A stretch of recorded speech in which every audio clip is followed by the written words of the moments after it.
Kia's EV5 has been revealed in China with a price and specification that could be revealed outside of China. If it's priced anywhere near the ballpark, and with BYD's Blade batteries as well, in the rest of the world, this car's just going to be an absolute winner, and it's something you should potentially wait for. Hello, my friends. Welcome to the channel. I'm Sam Evans. You're watching the Electric Viking, the Kia EV5. It's definitely an improvement versus Kia's other or their current electric cars, especially when it comes to price. It costs $22,000 in China. $22,000. Comes with a BYD Blade battery. Well, that's all you need to know. Everything else is just like, whatever, man. I mean, $22,000. No, to be serious, what else do you get for your money? Well, you get a car, first of all, that I think looks really good. I think Kia have done a really good job designing this car. It looks really similar to the EV9, but it's a smaller, scaled down version. However, there is a pre-sale price, so the $22,000 doesn't apply. It actually starts now at a price of $20,700 US in China. So even if there's like an extra 20% price added globally, you're looking at an electric car, which is really good, that could be priced from 35,000 Australian dollars. I mean, holy smokes. So this is a purely electric car. It comes on Kia's eGMP platform, and it should have a decent range. In fact, it's meant to have 530 kilometers of CLTC range in China. So that's probably around 500 kilometers in the real world, or WLTP range. And it also uses what I think is a really good battery pack. It's got BYD's Blade battery, which has been proven. It's not the battery that's been causing fire issues in China. That's their plug-in hybrids. BYD hasn't had any problems at all really with this Blade batteries setting fire. So very, very safe battery pack. That's the Blade battery, 64.2 kilowatt hour size. However, there is also a long range version giving this vehicle 720 kilometers of range. We don't know what size that battery is, but I'm going to assume it's probably the 80 kilowatt hour pack, which is in the BYD Seal. You guys have seen that spec for Australia, New Zealand, Thailand, some other countries as well. It's an 80 kilowatt Blade battery pack, so that's probably going to cost a little bit more. But either way, 720 kilometers of CLTC range, so probably about 660 kilometers of WLTP range. Either way, this is a real winner of a car. I'm a big fan. I have to say, kudos to Kia for saying, you know what, they're actually developing their own lithium iron phosphate batteries with Hyundai, which will be revealed within the next 12 months. But they're saying in the meantime, you know what, we'll use the Blade battery from BYD. Power, what is it? Well, it's got a single motor with 160 kilowatts, so around about 220 horsepower.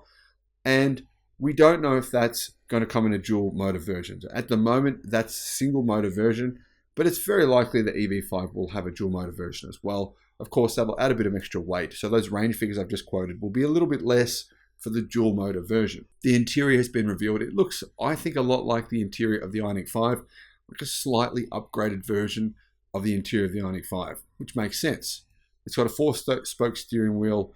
It's got a nice long digital screen. It's got a 4-liter central drawer with heating and cooling. So it's got an actual refrigerator in the middle there. You can either keep your food heated in that 4-liter drawer, or you can actually cool your drinks down. That's a nice feature, I think. It's also got 7 airbags, level 2 plus. Well, I don't know what level 2 plus means, but anyway, assisted driving, and it supports functions like semi-automatic lane changing. It has remote control, smart parking.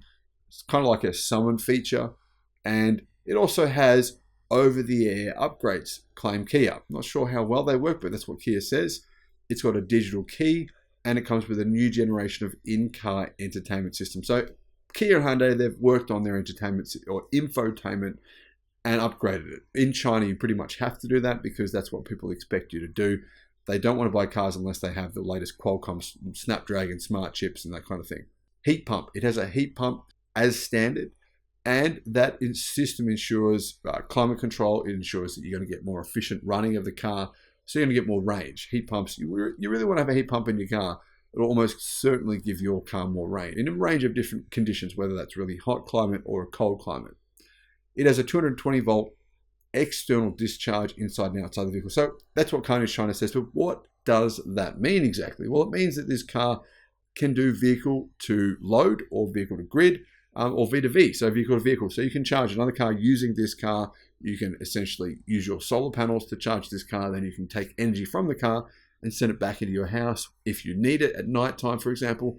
I'm not going to recommend you do that all the time, but that's certainly something you could do. And let's be honest here, it's a lithium iron phosphate battery. So it's definitely going to be capable of you doing that. In fact, I think with a lithium iron phosphate battery, why not do that? Why not, get solar panels, send that energy into your battery during the day or weekends or whenever you can, and then, use that energy at nighttime. You can save more money on your bills. What about warranty? It's a little bit of a low warranty when it comes to Kia. In Australia, Kia's warranty is 7 years. In China, it's 7 years. In China, it's only 5 years. 100,000 kilometer warranty only. Surprising to me that they'd have that as a feature. I think it should be more than that. It's only 60,000 miles. That warranty is for the battery, motor, and electronic control system. But actually for the individual battery, for the battery itself, not everything else, but just for the battery, it's an 8-year, 150,000 kilometer warranty. So one other feature that you can get with this car, not only can you get it for $20,700, but if you take your old bomb to any Kia dealership in China, they'll give you some more money off the price of this car. So they're willing to trade in any old piece of junk that you've got. They say minimum 7,000 yen for replacing an old car.